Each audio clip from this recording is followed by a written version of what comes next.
Mambo shwari kabisa. Ni wako Omari hapa na nimetulia hapa kabisa, shughuli kabisa.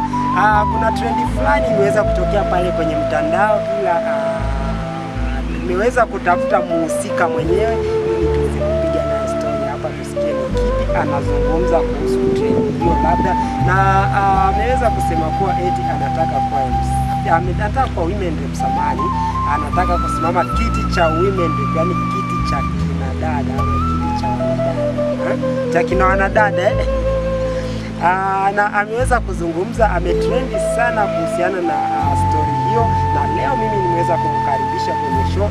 Huyu anatokea msituni chakani tu. Mambo shwari, usimaindi.